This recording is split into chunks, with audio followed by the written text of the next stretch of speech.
إن الحمد لله نحمده ونستعينه ونستغفره ونؤمن به ونتوكل عليه ونعوذ بالله من شرور أنفسنا ومن سيئات أعمالنا من يهد الله فلا مضل له ومن يضلل فلا هادي له ونشهد أن لا إله إلا الله وحده لا شريك له ونشهد أن محمدا عبده ورسوله أرسله بالحق بشيرا ونذيرا وداعيا إلى الله وسراجا منيرا أما بعد فإن خير الحديث كتاب الله وخير الهدي هدي محمد صلى الله عليه وسلم وشر الأمور محدثاتها وكل محدثة بدعة وكل بدعة ضلالة وكل ضلالة في النار فأيها المسلمون والمسلمات قال الله تعالى في كتابه الكريم والفرقان الحكيم أعوذ بالله من الشيطان الرجيم بسم الله الرحمن الرحيم يا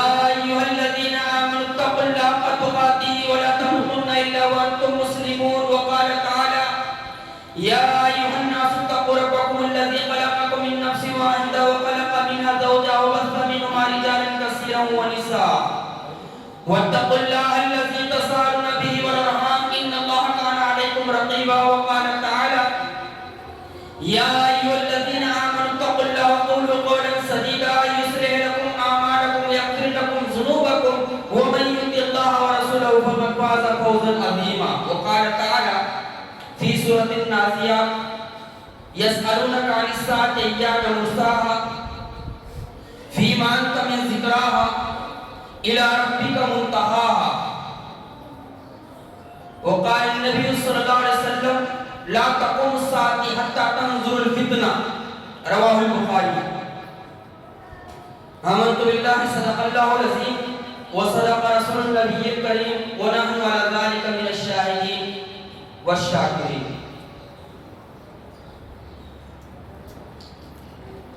محترم ساتھیوں اور پردہ نشین خواتین، ہم دور فتن سے گزر رہے ہیں۔ فتنوں کے دور سے ہمارا گزر ہو رہا ہے۔ ایک فتنہ ختم نہیں ہوتا کہ کئی فتنے سر چڑھ کر بولنے لگتے ہیں۔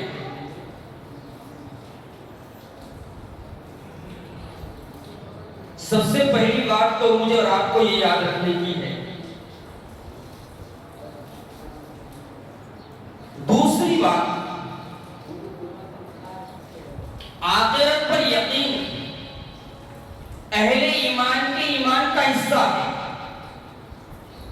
وَبِالْآخِرَةِ هُمْ يُوقِنُونَ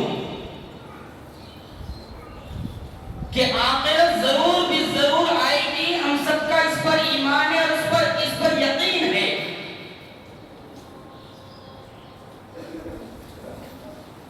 کیا ہم اس دنیا میں جو زندگی گزار رہے ہیں، چاہے وہ سہل زندگی ہو، اچھی زندگی ہو،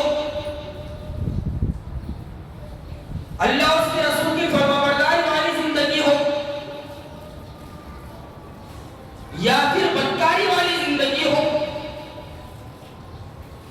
اللہ اس کے رسول کی نافرمانی والی زندگی ہو، ایک وقت آئے گا ہم سب کو اللہ رب العالمین حشر کے میدان میں جمع کرے گا، اور جمع کرنے کے بعد اس دنیا میں ہم نے جو عمل کیے ہیں، چاہے وہ اچھے اعمال ہو چاہے برے اعمال ہو، فَمَن يَعْمَلْ مِثْقَالَ ذَرَّةٍ خَيْرًا يَرَهُ وَمَن يَعْمَلْ مِثْقَالَ ذَرَّةٍ شَرًّا يَرَهُ۔ ہمارے اچھے اور برے اعمال کا اللہ رب العالمین حساب کتاب لے گا۔ اسی دن کو آخرت کہتے ہیں، اور یہ آخرت ضرور بھی ضرور آئے گی۔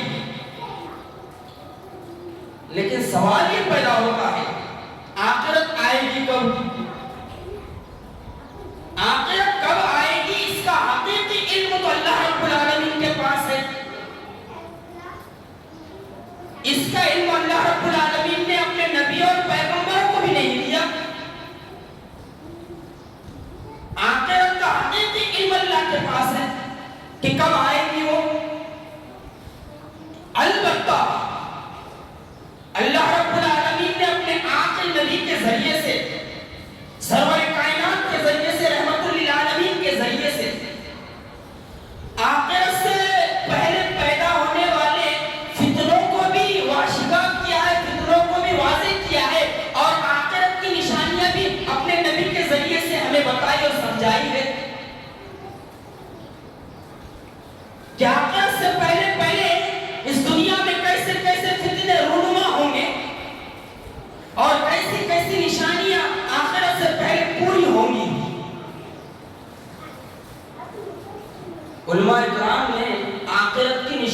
کو 3 حصوں میں بانٹا ہے. پہلے حصے میں ہے کہ آخرت سے پہلے فتنے رونما ہوں گے, فتنے پیدا ہوں گے, اور یارو یہ فتنے ظاہری بھی ہوں گے اور باطنی بھی ہوں گے,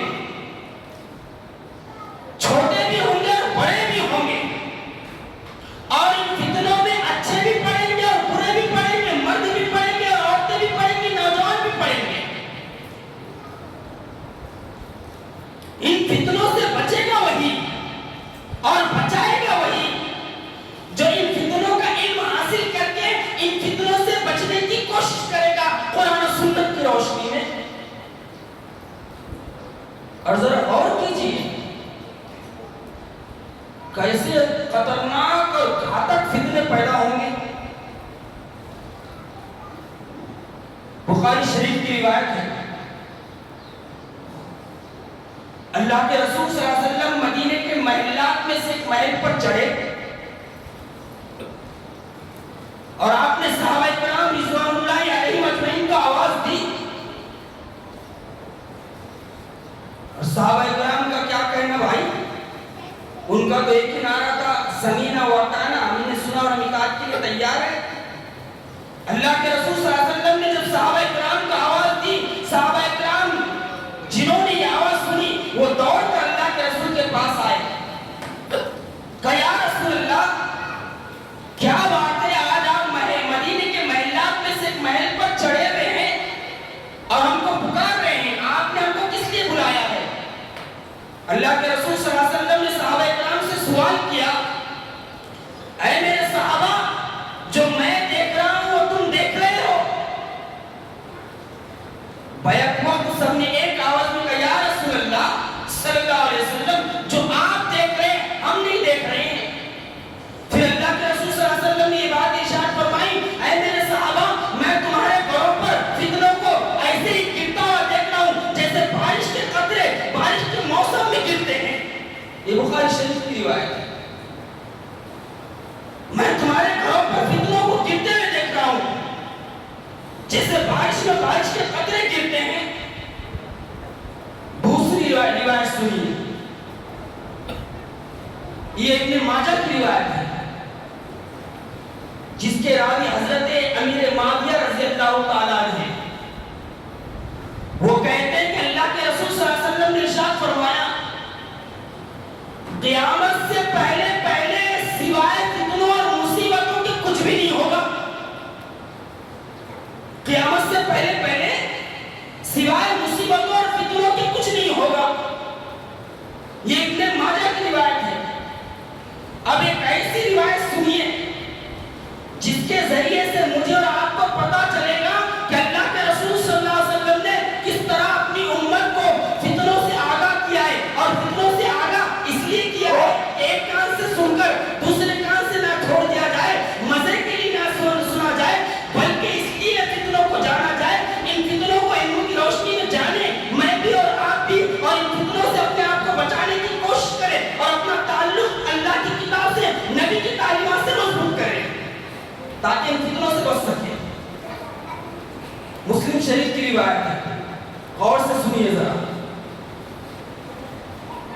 صحابہ کرام رضوان اللہ علیہم اجمعین بیان کرتے ہیں, اللہ کے رسول صلی اللہ علیہ وسلم ایک دن فجر کی نماز کو آئے. آپ کا چہرہ سرخ تھا, آپ کا چہرہ سرخ تھا. آپ نے فجر کی نماز پڑھائی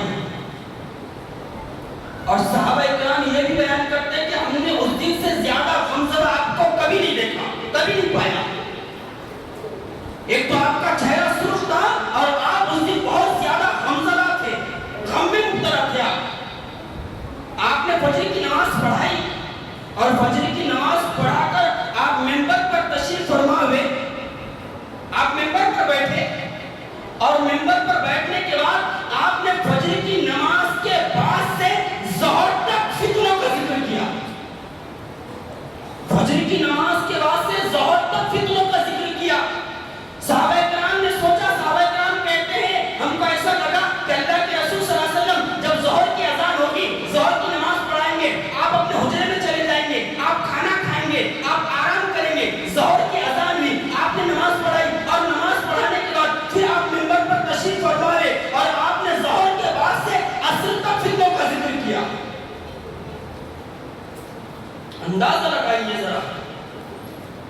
اس نبی نے ہمیں فتنوں سے بچانے کے لیے کس طرح جو ہے اپنے عمل سے بتایا اور سمجھایا ہے.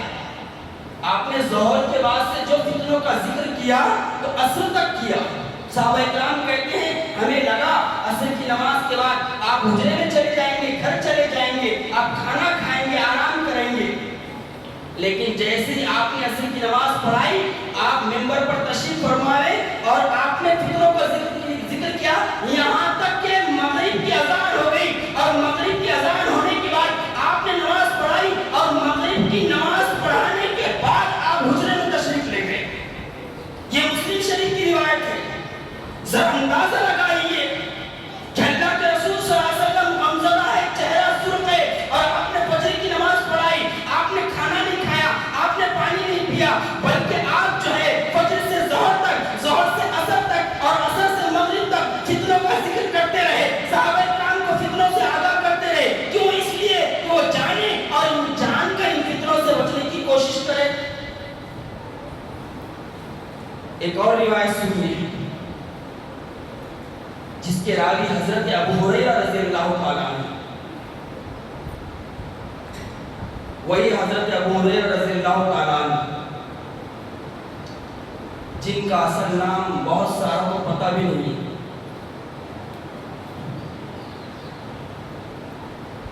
بلی پالنے کا شوق تھا, بلی پالنے کا شوق تھا. یمن کے رہنے والے تھے. اللہ جب دینے پر آتا ہے تو کیسا کیسا نوازتا ہے. واللہ یہدی من یشاء, اللہ جسے چاہتا ہدایت دیتا ہے. یمن کے نوجوان ابو ہریرہ کو ہدایت مل رہی ہے اور سگے چچا ابو لہب اور رشتے کے چچا ابو جہل ہدایت سے محروم ہو رہے ہیں. اس سے اس بات کا پتہ چلتا ہے کہ ہدایت کا دینا اللہ کا کام ہے, ہمارا کام پہنچانا ہے. وما علینا الا البلاغ, ہمارا کام پہنچا دینے کی سے کچھ بھی نہیں ہے. ہدایت کا دینا اللہ کا کام ہے. ہدایت اس کو ملتی جو ہدایت چاہتا. بلی سے کھیل رہے تھے. اللہ کے رسول کہتے ہیں یا ابا آہر, اے بلی والے. تو ابو ہریرہ کا لقب بھی پڑ گیا, ابو ہریرہ بلی والے. اصل نام ہی غائب ہو گیا. روایتوں میں بھی ان ابی ہریرہ کا عبد الرحمن بن صخر نام تھا ان کا, جنہوں نے سب سے زیادہ احادیث کو یاد کیا. اتنے حریص تھے, اتنا شوق تھا حدیثوں کو جاننے کا, حدیثوں کو سیکھنے کا. چلچلاتی دھوپ میں نکل جاتے اور چلچلاتی دھوپ میں نکل کر پتہ چلتا فلاں صحابی کے پاس ایک حدیث ہے, اس کے گھر پر جا کر بیٹھ جاتے. کھٹکا نہیں دیتے بلکہ اس کے نکلنے کا انتظار کرتے کہ وہ گھر سے نکلے اور میں ایک حدیث معلوم کر لوں اور اس حدیث کو اپنے سینے میں بٹھا لوں. تب جا کے اللہ نے کہا رضی اللہ عنہم رضوان. مرتبہ اور مقام ایسے تھوڑی ملتے ہیں. وہ ابو ہریرہ رضی اللہ تعالیٰ یہ بیچ میں کیوں رکھ رہا ہوں؟ تاکہ میرے اور آپ کے اندر بھی کچھ شوق پیدا ہو جائے سیکھنے سکھانے کا. وہ کہتے ہیں اللہ کے رسول صلی اللہ علیہ وسلم نے ارشاد فرمایا قیامت قائم نہیں ہوگی یہاں تک کہ, ذرا غور سے سنیں اس روایت کو. اللہ کے رسول صلی اللہ علیہ وسلم نے ارشاد فرمایا, راوی ہیں حضرت ابو ہریرہ رضی اللہ تعالیٰ کہتے ہیں اللہ کے رسول صلی اللہ علیہ وسلم نے ارشاد فرمایا قیامت قائم نہیں ہوگی یہاں تک کہ ایک شخص زندہ شخص ایک مرے ہوئے شخص کی قبر کے پاس سے گزرے گا اور کہے گا اے کاش اس کی جگہ میں ہوتا تاکہ فتنے سے بچ جاتا. اتنے خطرناک فتنے رونما ہوں گے کہ زندہ انسان فتنوں سے اتنا پریشان ہو جائے گا, مصیبت اور پریشانیوں سے اتنا پریشان ہو جائے گا کہ وہ قبر کے پاس سے گزرے گا اور التجا کرے گا اے کاش اس کی جگہ میں ہوتا تو فتنوں سے بچ جاتا شاید. اب سوال یہ پیدا ہوتا ہے کہ فتنہ کسے کہتے ہیں؟ یہ تو فتنوں کی سنگینی جو حدیث کی روشنی میں میں نے آپ کے سامنے رکھ دی ہے. فتنہ کسے کہتے ہیں؟ قرآن اور سنت میں کئی معنوں میں فتنہ بیان ہوا ہے, بیان کیا گیا ہے. فتنہ آزمائش کو بھی کہا جاتا ہے. جیسے اللہ رب العالمین نے یہ بات ارشاد فرمائی، انما اموالکم و اولادکم فتنہ، یہ تمہارے مال اور یہ تمہاری اولاد کیا ہے؟ فتنہ ہے، تمہارے لیے آزمائش ہے۔ امتحان کے معنی میں بھی فتنہ استعمال ہوتا ہے، اسی لیے اللہ رب العالمین نے اپنی آخری کتاب میں ایک جگہ ارشاد فرمایا، ہم تمہیں آزمائیں گے خیر کے ذریعے سے بھی اور شر کے ذریعے سے بھی، تمہیں خیر بھی عطا کریں گے اور تمہیں شر میں بھی ڈالیں گے، اور دیکھیں گے کون ثابت قدم رہتا ہے، کون ثابت قدم رہتا ہے۔ اور فتنہ جو ہے یہ برائیوں کے معنی میں بھی استعمال ہوتا ہے، جب برائیاں عام ہو جاتی ہے اور لوگ برائیوں میں پڑنے لگ جاتے ہیں تو برائیوں کے معنی میں بھی فتنہ بیان کیا گیا ہے، برائیوں کے معنی میں بھی فتنہ بیان کیا گیا ہے۔ اور فتنہ یہ بھی ہے، ذرا غور سے سنیں، فتنہ یہ بھی ہے کہ ایک انسان اللہ اس کے رسول کی محبت کو کسی اور کی محبت اللہ اس کے رسول کی محبت پر غالب آ جائے تو یہ بھی فتنہ ہے۔ مطلب یہ ہے کہ انسان اللہ اس کے رسول کی محبت جیسی کرنی چاہیے اس سے زیادہ کسی اور سے محبت کرے، جس کو بھی فتنہ کہا گیا ہے۔ حالانکہ ایمان والوں کی یہ پہچان ہے کہ اشد حبا للہ، ایمان والے سب سے زیادہ محبت کرتے ہیں اللہ سے، اس کے رسول سے، اس کے دین سے۔ اگر یہ محبت اللہ اس کے رسول سے کم ہو کر کسی اور کے لیے غالب آ گئی، اس کا نام بھی فتنہ ہے، اس کو بھی فتنہ کہا جاتا ہے۔ اور آج ہم کئی طرح کے فتنوں میں پڑے ہوئے ہیں، اب سارے فتنوں کو بیان کیا نہیں جا سکتا، ایک جمعہ کے خطبے میں چند کا میں ذکر کرتا ہوں۔ موجودہ دور کا ایک بہت بڑا فتنہ ہے والدین کی نافرمانی کا فتنہ، والدین کی نافرمانی کا فتنہ۔ آج ہمارے نوجوان اللہ خیر کرے اپنے ماں باپ سے زیادہ اپنے دوستوں کو اہمیت دیتا ہے۔ دوستی بھی ضروری ہے، بغیر دوستی کی زندگی گزرے گی کیسے؟ لیکن آج دیکھنے میں آ رہا ہے کہ ماں باپ سے زیادہ اہمیت کس کو دی جا رہی ہے؟ دوستوں کو دی جا رہی ہے، دوستوں کو دی جا رہی ہے۔ وہ ماں جو اپنے بچے کو 9 مہینے 3 پردوں میں رکھتی ہے، لاڈے لاڈے پھرتی ہے، 9 مہینے 10 دن تک تکلیف برداشت کرتی ہے، اور جب اپنے بیٹے کو جنم دیتی ہے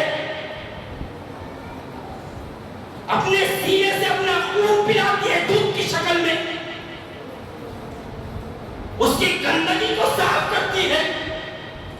وہ باپ جو اپنی کاری کمائی خرچ کرتا ہے اپنے بچوں پر، صبح نکلتا ہے کمانے کے لیے اور پسینہ بہا کر شام میں لوٹتا ہے، 200-400 روپے جیب میں آتے ہیں تاکہ میرے بچوں کا پیٹ پل جائے، اور جب گھر آتا ہے بچہ بیمار ہے، یہ پریشانی آ گئی، وہ پریشانی آ گئی، بچے کو لے کر بھاگ جائے، ماں تیمارداری میں لگی ہوئی ہے، رات رات پر جاگ رہی ہے۔ وہ ماں جس نے 9 مہینے 10 دن تک لے کر گھوما، پیدائش کے بعد اپنے سینے سے دودھ پلایا، اپنے ہاتھوں سے گندگی کو صاف کیا، اور وہ باپ جو گاڑی کمائی لگاتا ہے، جب وہ بچے جوان ہو جاتے ہیں تو کہتے ہیں آپ تو بوڑھے ہو گئے۔ ہے ہماری زندگی والدین کی نافرمانی کا فتنہ سر چڑھ کر بول رہا ہے، اور یہ فتنہ اس وقت سر چڑھ کر بولتا ہے جب کسی کی شادی ہوتی ہے، نکاح ہوتا ہے، نکاح ہونے کے بعد ایک مرد چکی کے 2 پارٹوں کے بیچ میں پستا ہے۔ حقیقت میں نکاح ہونے کے بعد چکی کے 2 پارٹوں میں مرد پیسے جاتا ہے، بیوی کی طرف جھکا، کیا کرنا جی خالہ بولے، کل تک میرا تھا بولے، وہ آ گئی بولے پلٹ کے نہیں دیکھنا ہوا ہے. اگر ماں باپ کی طرف جھک گیا تو بیوی کے کھٹے گرانے کئی کو کر کے لائے. اپنے آپ کو ماں کے پلوں سے بندے رکھنا تھا. کہیں افراط ہے, کہیں تفریط ہے, کہیں کمی ہے, کہیں زیادتی ہے. یہاں پر انسان کا امتحان, یہاں پر انسان کی آزمائش بڑی خطرناک ہوتی. ہم میں سے ایک کی, میری بھی اور آپ کی بھی, اس سے کوئی بھی کوڑا نہیں ہے. یہاں پر انسان کو بڑا احساس ہونا چاہیے. اگر ماں کی طرف جھکا تو بیوی پریشان, بیوی کی طرف جھکا تو ماں پریشان.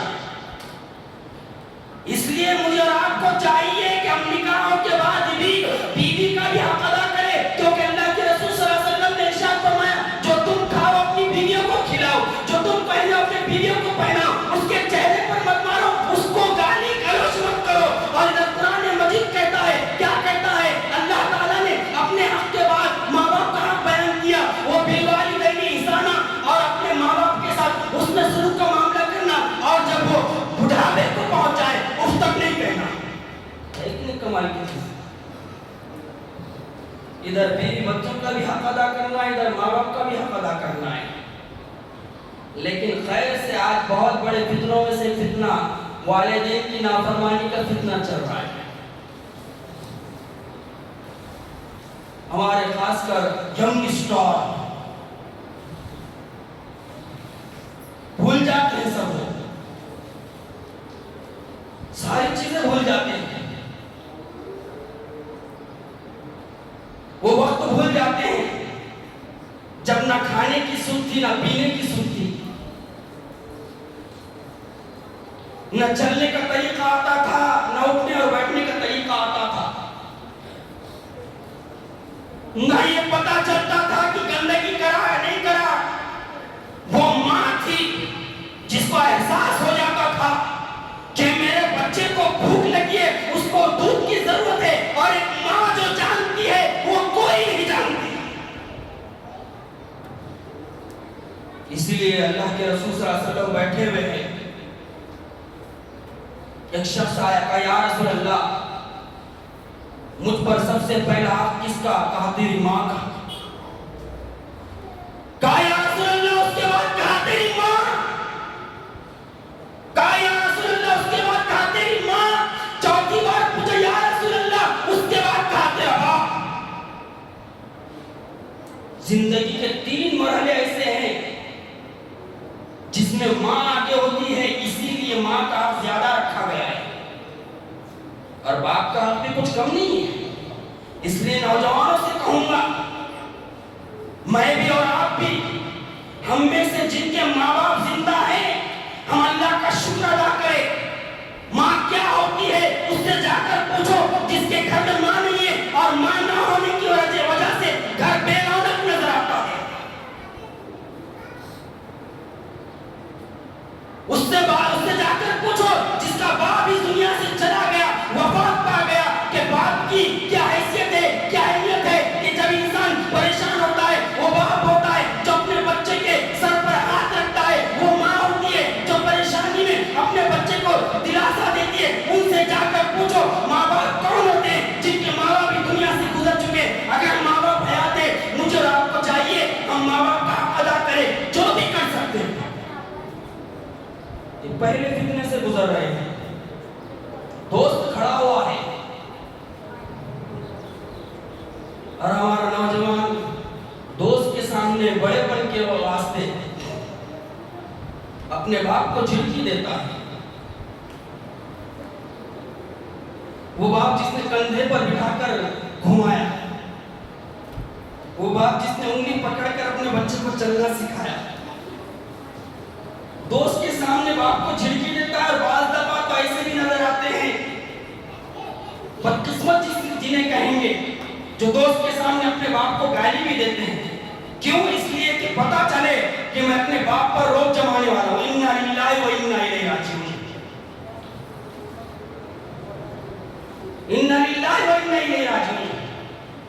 یہ معاشرے اور سماج کا آج موجودہ دور کا سب سے بڑا فتنہ ہے.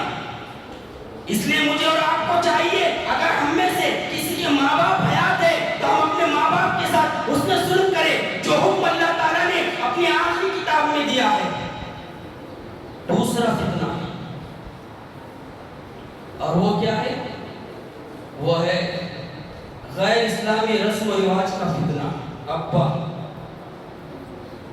غیر اسلامی رسم و رواج کا فتنہ. ایسی رسمیں ہم نے پیدا کر لیے غیروں کا دیکھا دیکھی. اللہ خیر کرے. ابھی ایک گیا نہ دیکھو غیروں کا دیکھا دیکھی عید میلاد النبی. نہ نبی نے کیے نہ صحابہ نے حکم دیے نہ صحابہ کے شاگردوں نے کیے لیکن غیروں کا دیکھا دیکھی. غیر منا رہے بڑے. نبی سے محبت کا تقاضا تو یہ ہے کہ ہم نبی کی سیرت کو جانیں اور اس پر چلنے کی کوشش کریں.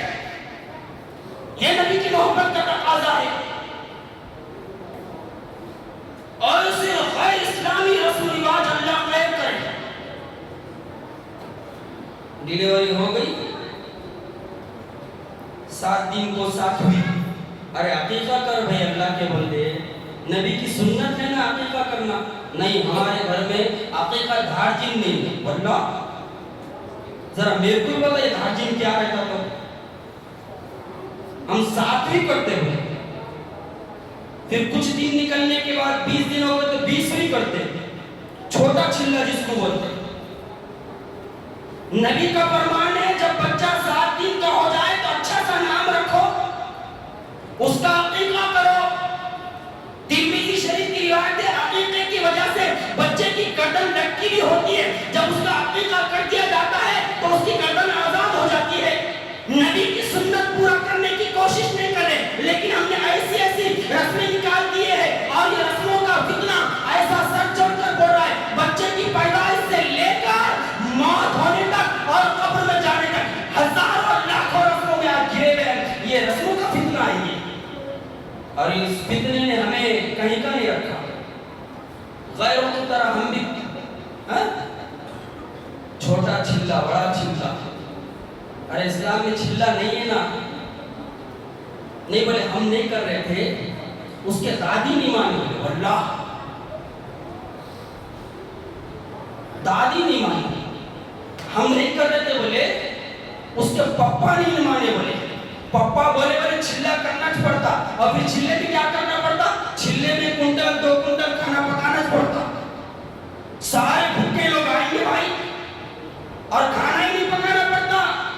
بلکہ چھلا ہے لڑکی کا. پریشانی اٹھائی لڑکی نے.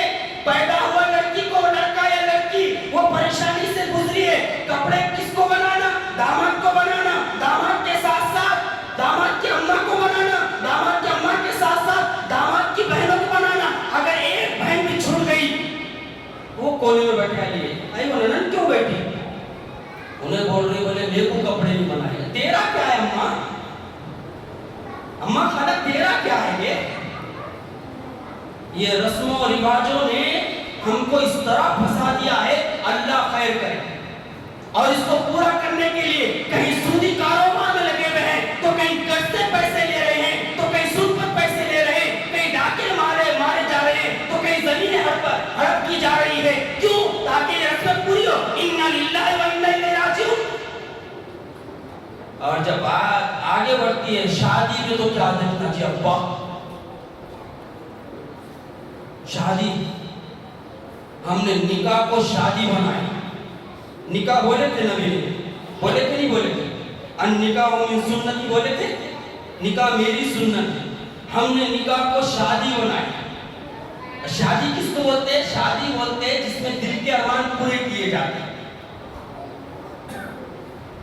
دل کے ارمان پورے کیے جاتے ہیں. لڑکے کے ارمان الگ, لڑکے کے دوستوں کے ارمان الگ. بہت دوست آئیں جی بولے ابا. لڑکے کی والدہ کے ارمان الگ, اس کی بہنوں کے ارمان الگ. اور یہ رسم و رواج کی وجہ سے کیا ہو رہا ہے کیا ہو رہا ہے؟ سنو غور سے. شیطان نے ہمیں ان فتنوں میں ڈالا ہے. ہمیں چاہیے کہ ہم ان فتنوں سے نکلنے کی کوشش کریں. یہ نہ سوچے مجھ اکیلے سے کیا ہوگا. خطرے خطرے سے دریا بڑھتا ہے. مجھ سے جو کوشش ہوتی میں کروں اور آپ سے جو کوشش ہوتی آپ کریں. اور انشاءاللہ اگر ہم سب مل کر کوشش کریں ان چیزوں سے نکلنے کی تو نکلیں گے انشاءاللہ. کیا ہوتا ہے ہماری شادیاں اتنی مہنگی ہو گئی ہیں فتنوں کی وجہ سے, غیر اسلامی رسم و رواج کی وجہ سے. اللہ خیر کرے. پٹنہ کا واقعہ ہے, غور سے سنیں. پٹنہ کا واقعہ ہے. اخبار میرے پاس آج بھی رکھا ہوا ہے. کب کا ہے؟ 2018 کا واقعہ ہے. لیکن موقع میں کے حساب سے میں سنا رہا ہوں آپ کے سامنے. پٹنہ کا واقعہ ہے. ایک گھر سے 14 لاشیں نکلی. 14 لاشیں ایک گھر سے. پورا پٹنہ ہل گیا. پورا پٹنہ ہل گیا. ہلدی مہندی سانچا پھلا پھلا اندھیر یہ وہ ڈی جے گانے ناچ. اللہ خیر کرے. لاکھوں روپے اڑائے جا رہے ہیں. پٹنہ کے گھر سے 14 لاشیں نکلی اور سارے کے سارے مسلمان تھے. ماں باپ اور پورے بچے, لڑکے لڑکیاں سب. ریزن کارن کیا تھا معلوم آپ کو؟ ریزن اور کارن تھا جہیز کی لعنت. غیر اسلامی رسم و رواج.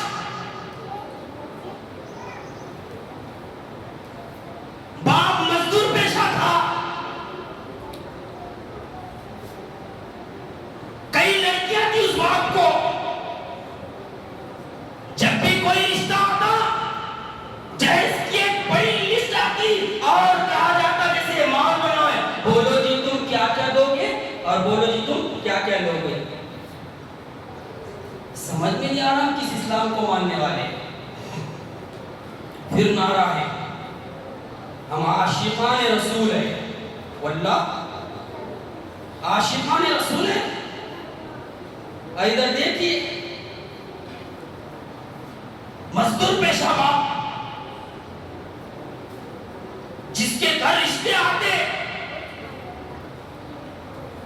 لیکن جہیز کی وجہ سے وہ باپ اتنا مجبور ہو گیا تھا کہ وہ اپنی بیٹیوں کے رشتے کرا نہیں رہا تھا. شادیاں ہو نہیں رہی تھی. ایک دن وہ باپ اتنا مجبور ہو گیا, وہ میڈیکل پہ گیا. غور کیجیے یار, کدھر جا رہے ہیں ہم؟ کس دین کو ماننے والے میں اور آپ؟ کس قرآن پر ہمارا ایمان ہے؟ کتنا آسان دین اور کتنا مشکل بنا دیے. غیر رسم و رواج کا فتنہ سر چڑھ کر بول رہا ہے. وہ باپ مجبور ہو کر میڈیکل پہ گیا اور میڈیکل پہ جا کر ایک زہریلی دوا لایا. اور یہاں گھر پہنچا. نبی نے آسان دین دیا تھا, ہمارے رب نے آسان دین دیا تھا. نبی نے فرمایا تھا الدین یسر, دین آسان ہے. آسان ہے کہ نہیں ہے؟ فطرت کے مطابق ہے کہ نہیں ہے؟ اس دین کو ہم نے کتنا مشکل بنا دیا. وہ باپ گیا, جانے کے بعد زہر لایا, گھر آیا. گھر آنے کے بعد ذرا غور کیجیے, ہم میں سے ہر ایک سمجھتا ہوں زیادہ تر یہاں باپ بیٹھے ہوئے, کسی نہ کسی کو لڑکی ہے, کسی نہ کسی کو لڑکا ہے. ایک باپ اس درد کو اچھے طریقے سے سمجھ سکتا. غور کیجیے گا, وہ باپ دوا لایا زہر والی, بیوی کھانا بنا رہی ہے. اس نے کہا کہ آج ہم سب مل کر کھانا کھائیں گے. بیوی کھانا پکا رہی ہے, وہ کسی کام کے لیے اٹھ کر گئی, اس باپ نے پورے کھانے میں زہر ملا دیا. وہ یارو جب دوسرے دن کا سورج نکلا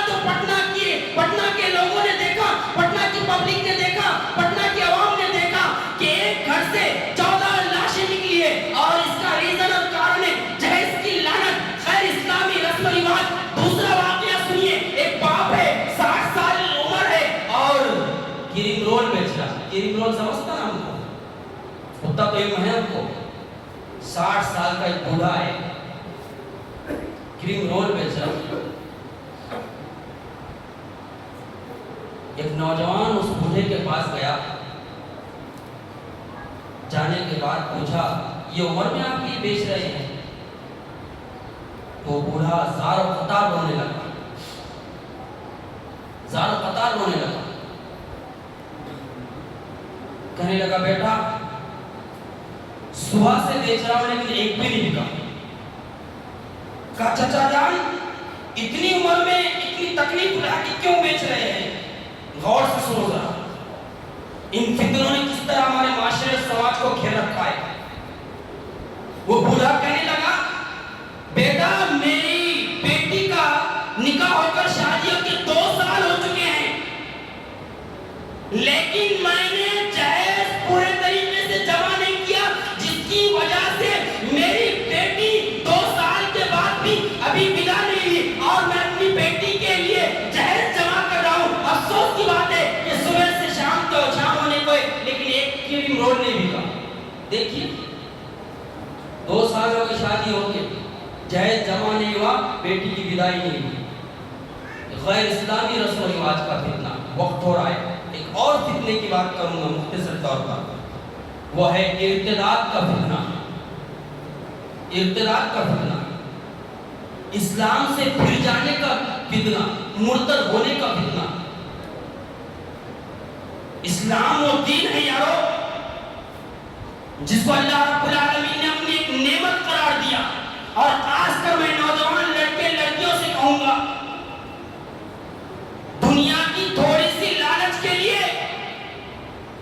دنیا کے تھوڑے فائدے کے لیے اسلام جیسی نعمت کو چھوڑنے کی کوشش نہ کرے۔ ہم یاد رکھیں اگر ہم دنیاوی لالچ کے لیے اسلام کو چھوڑ دیں گے ایمان بھی جائے گا، اور ایمان کے ساتھ ساتھ آخرت بھی برباد ہو جائے گی، آخرت کے ساتھ ساتھ جان بھی برباد ہو جائے گی۔ کہیں ہماری لڑکیاں وٹھل راؤ کے ساتھ بھاگ رہی ہے تو کہیں شام راؤ کے ساتھ بھاگ رہی ہے، کہیں وجے کے ساتھ بھاگ رہی ہے، اور جب دلی خواہش پوری ہو رہی ہے تو یہ لوگ ٹکڑے کر کر کے فریج میں بھر بھر کے لڑکیوں کو کیا کر رہے ہیں؟ مار ڈال رہے ہیں۔ ارتداد کا فتنہ، اور آپ حیران رہ جائیں گے، ایک موٹی رپورٹ کے مطابق اب تک 8 لاکھ لڑکیاں ارتداد کا شکار ہو چکی ہیں۔ 8 لاکھ لڑکیاں اسلام سے پھر چکی ہیں۔ یہ فتنہ اتنے تیزی سے پھیل رہا ہے، اللہ خیر کرے۔ اس فتنے کے پھیلنے کا ایک ریزن کارن یہی ہے، نکاح میں تاخیر، جہیز کی لعنت، جوڑے گھوڑے کی رسمیں، اور اس کے ساتھ ساتھ کیا ہے؟ اس کے ساتھ ساتھ خواتین کو مسجدوں سے کاٹنا اور بازاروں میں بڑا جوان کرنا۔ عورتیں مسجد میں نہیں آنا چاہیے، واللہ عورتیں مسجد میں نہیں آنا۔ عورتیں ڈاکٹر کے پاس جا سکتی، شاپنگ کو جا سکتی، کچھ بھی کر سکتی، مسجد میں نہیں آنا۔ مسجدوں سے عورتوں کو کاٹ دیے، دن بدن ایمان کمزور ہوتا چلا گیا۔ پہلے تو کمزور ہوتی ہے، عقیدے کے لحاظ سے بہت کمزور ہوتی ہے، کسی نے تعویذ دے دیا وہ لے لیے۔ ابھی حال میں میرے پاس ایک خاتون آئی اور آ کر کہنے لگی، اس کو بھی 2 جی ہوئے۔ بولا کیوں جی خالہ کیا ہوا؟ ہمارے انہوں دیکھنے سے نہیں ہوئی۔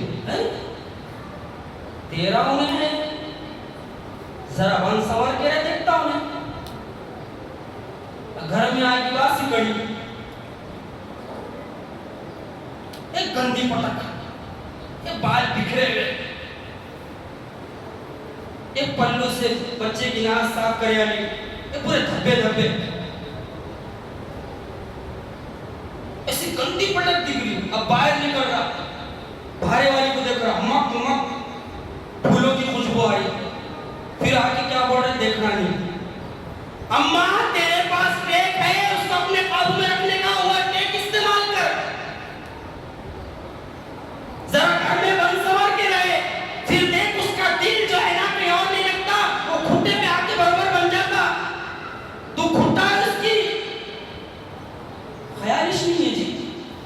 پریشان ہو گئے، تعویذ دو، گنڈے دو، فلاں دو، اللہ خیر کرے، بس اللہ خیر کرے. ہاں ارتداد کا فتنہ سر چڑھ کر بول رہا ہے. ہم اپنی خواتین کو اللہ کے گھروں سے جوڑنے کی کوشش کریں، خود بھی اللہ کے گھروں میں آئے، اپنی خواتین کو بھی جوڑے تاکہ عقیدے کا علم ہو، اسلام کی نعمت کا پتہ چلے، استقامت پیدا ہو جائے، ان کے اندر جو ہے مضبوطی پیدا ہو جائے، اور بغیر ضرورت کے گھر کے باہر نکلنے کی اجازت نہ دے، کیونکہ قرآن مجید کہتا ہے وَقَرْنَا فِي بُيُوتِكُنَّ وَلَا تَبَرُّجْنَا تَبَرُّجَ الْجَاهِلِيَّةِ الْأُولَىٰ. دیکھو اپنے گھروں میں بیٹھی رہو، ٹکی رہو، اور جاہلیت کے سے بنا سنگار کرتی نہ پھرو. ایک طرف علم سے کھولے اور دوسری طرف پوری آزادی. مسجد میں عورتیں نہیں آنا اور ہر جگہ جانا. ہاں سنتے جائیے ذرا. حضرت عبداللہ ابن عمر رضی اللہ تعالیٰ بیٹھے ہوئے، محب رسول، حضرت عمر کے بیٹے حضرت عبداللہ ابن عمر اپنے بیٹوں کو سمجھا رہے. اور کیا سمجھا رہے معلوم؟ اے میرے بیٹوں، تمہاری بیویاں مسجد جانے کی اجازت مانگے تو ان کو اجازت دے دو، کیونکہ میں نے نبی سے سنا ہے. تمہاری بیویاں مسجد جانے کی اجازت مانگے، اجازت دے دو، کیونکہ میں نے نبی کا فرمان سنا ہے. ایک لڑکا کھڑا ہو گیا نا، کھڑا ہو گیا، کہنے لگا ابا جان میں اپنی بیوی کو مسجد میں بھیجوں گا. حضرت عبداللہ ابن عمر بیٹھے ہوئے تھے، غصے سے کھڑے ہو گئے اور کھڑے ہو کر کہنے لگے اے میرے بیٹے، میں تجھے فرمان نبی سنا رہا ہوں اور تو فرمان نبی کی مخالفت کر رہا ہے. لکھنے والوں نے لکھا ہے جب تک وہ بیٹا زندہ رہا حضرت عبداللہ ابن عمر نے اس سے بات نہیں کی. کیوں؟ کیونکہ اس نے نبی کی نافرمانی کی. رضی اللہ عنہ رضوان کا لقب چوری تھوڑی مل گیا. ہاں اور جب ہماری لڑکیاں، ہماری خواتین کے واقعات سنیں گی، ان کے استقامت کے واقعات سنیں گی، تو ان کے اندر ٹھہراؤ آئے گا، وہ ارتداد سے بچیں گی. آخری بات سنیے ذرا، خواتین بھی ہے. یہ کون ہے؟ حضرت زبیرہ رضی اللہ تعالیٰ، جسے ذنیرہ بھی کہا جاتا ہے. بڑی خاتون ہے. ذرا استقامت دیکھیے، بڑی خاتون ہے، جا رہی ہے. اسلام لانے کے بعد اتنی تکلیف دی گئی کہ آنکھیں چلی گئی، اندھی ہو گئی. حضرت زبیرہ رضی اللہ تعالیٰ عنہ ایک مرتبہ جا رہی ہے راستے سے، ابو جہل نے دیکھا اور کہنے لگا او زبیرہ اسلام سے پھر جا، اسلام کو چھوڑ دے. حضرت زبیرہ کہنے لگی ابو جہل تو کہتا اسلام کو چھوڑ دے، میں کہتی ہوں تو اسلام لا لے، کامیاب ہو جائے گا. تو دوسری تو مارا، کہنے لگا زبیرہ اسلام لانے کی وجہ سے تیری آنکھیں چلے گئی، اسلام لانے کی وجہ سے تیری آنکھیں چلے گئی، ہمارے بتوں کو برا بولنے کی وجہ سے تیری آنکھیں چلے گئی. حضرت زبیرہ رضی اللہ تعالیٰ عنہ کہنے لگی اے ابو جہل، آنکھوں میں بصارت دینا اور آنکھوں کی بصارت چھیننا رب العالمین کے اختیار میں ہے، اور وہ جو چاہتا ہے کرتا ہے. ذرا دیکھیے حضرت زبیرہ کی استقامت. ابو جہل نے تیسرا ٹو مارا، کہنے لگا زبیرہ اگر تو اپنے رب کو مانتی ہے اور رب پر اتنا یقین ہے تو چل اپنے رب سے آنکھیں مانگ، آنکھوں کی بصارت مانگ. حضرت زبیرہ کا جواب سنیے. آج بھی ایسے لالچی معاشرے اور سماج میں ہیں جو ہماری بیٹیوں کو بہکا کر ویواہ پر اکسا رہے ہیں اور ان سے ویواہ کر کے، ان سے شادیاں کر کے ماں باپ سے بھی چھڑا رہے، اسلام کی ذلت کا سبب بھی بن رہے، اور اس کے ساتھ ساتھ انہیں قتل بھی کر رہے ہیں. کہیں ہاتھ کاٹ رہے ہیں، کہیں گردن کاٹ رہے ہیں، تو کہیں کچھ کر رہے ہیں، کہیں زہر دے رہے ہیں. میں مسلم خواتین سے کہوں گا ان صحابیات کے ان واقعات کو ہم سب اپنے سینوں میں بٹھائے. حضرت زبیرہ کو ابو جہل کہنے لگا اپنے رب سے کہے آنکھیں لوٹا دے، آنکھوں کی بصارت لوٹا دے.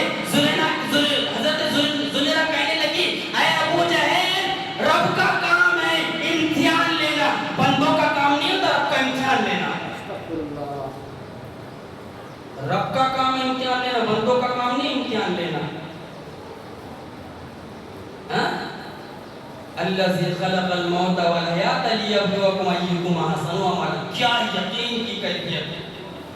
قالوا ربنا اللہ ثم استقاموا تتنزل علیہم الملائکہ الا تخافوا ولا تحزنوا وابشروا بالجنۃ التي کنتم توعدون. ابو جہل نے کہا، اب اور سنیے آپ نے، ابو جہل نے کہا اے زمیرہ تیرے رب میں یہ اختیار ہی نہیں ہے کہ وہ تیری آنکھیں لوٹائے. یہ سننا تھا. حضرت زمیرہ نے ہاتھ اٹھایا اور ہاتھ اٹھا کر کہا پورے یقین کے ساتھ اللہ تیری توحید پر بات آ گیا. آسمان تیرا کام ہے لیکن اب تیری توحید پر بات آ گئی. میں تجھ سے دعا کرتی ہوں اس دشمن خدا کو اپنی قدرت کا کرشمہ بتا دے. اللہ میری آنکھیں لوٹا دے. اور جب حضرت زمیرہ نے اپنے ہاتھوں پہ آنکھوں پہ سے ہاتھ پھیرا، حضرت زمیرہ دیکھنے لگی. اٹھائیے سیرت کے واقعات. واللہ علی کل شیء قدیر. اللہ ہر چیز پر قدرت رکھنے والا ہے. تو یہ ارتداد کا فتنہ سر چڑھ کر بول رہا ہے. اس لیے ہمیں چاہیے، میں اور آپ اگر ان فتنوں سے بچنا چاہتے ہیں تو مجھے اور آپ کو چاہیے ہم اپنے آپ کو اللہ کی کتاب سے جوڑے رکھے، اللہ کے گھروں سے جوڑے رکھے، اور اس کے ساتھ ساتھ اپنی خواتین کو بھی مسجد میں شوق اور ذوق سے لائے، قرآن و سنت کے علم سے آراستہ اور پیاستہ کرے. یہ چند باتیں تھیں جو میں نے اپنے موضوع کے مطابق رکھ دی ہے. اور بھی بہت ساری باتیں ہیں لیکن وقت کافی بڑھ چکا ہے. اللہ رب العالمین سے دعا ہے اللہ آپ کے بیٹھنے کو قبول فرمائے، میرے سنانے کو قبول فرمائے. جس اخلاص کے ساتھ میں نے باتیں رکھی ہے اسے اس اخلاص کے ساتھ مجھے اور آپ کو سمجھنے کی توفیق عطا فرمائے.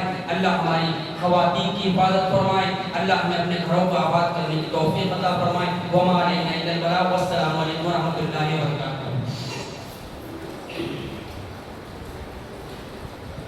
ان الحمد للہ نحمده ونستعینه ونستغفره ونؤمن به ونتوکل علیہ ونعوذ باللہ من شرور انفسنا ومن سیئات اعمالنا من يهد الله فلا مضل له ومن يضلل فلا هادي له ونشهد ان لا اله الا الله وحده لا شريك له ونشهد ان محمدا عبده ورسوله ارسله بالحق بشيرا ونذيرا وداعيا الى الله سراجا منيرا. اما بعد فان خير الحديث كتاب الله وخير الهدي هدي محمد صلى الله عليه وسلم وشر الامور محدثاتها وكل محدثة بدعة وكل بدعة ضلالة وكل ضلالة في النار. فأيها المسلمون والمسلمات قال الله تعالى في كتاب الكريم والفرقان الحكيم يسألونك عن الساعة أيان مرساها فيما أنت من ذكرها إلى ربك منتهاها إنما أنت منذر من يخشاها كأنهم يوم يرونها لم يلبثوا إلا عشية أو ضحاها. وقال تعالى والعصر إن الإنسان لفي خسر إلا الذين آمنوا وعملوا الصالحات وتواصوا بالحق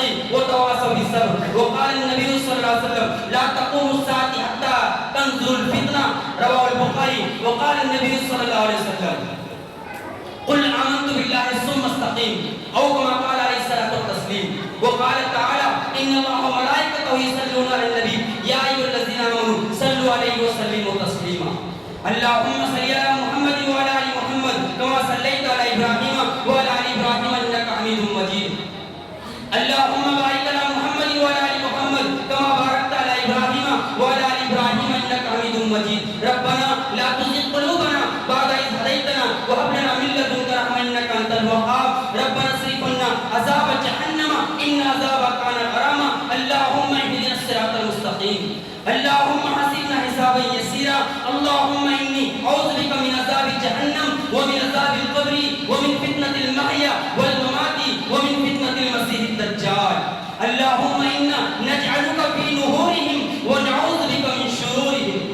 ربنا لا تؤاخذنا إن نسينا واخطأنا. ربنا ولا تحمل علينا إصرا كما حملته على الذين من قبلنا. ربنا ولا تحملنا ما لا طاقة لنا به واعف عنا واغفر لنا وارحمنا أنت مولانا فانصرنا على القوم الكافرين. اللهم من أحييته منا فأحييه على الإسلام ومن توفيته منا فتوفه على الإيمان. اللهم اغفر لنا وللمؤمنين والمؤمنات والمسلمين والمسلمات الأحياء منهم والأموات إنك سميع مجيب الدعوات برحمتك يا أرحم الراحمين.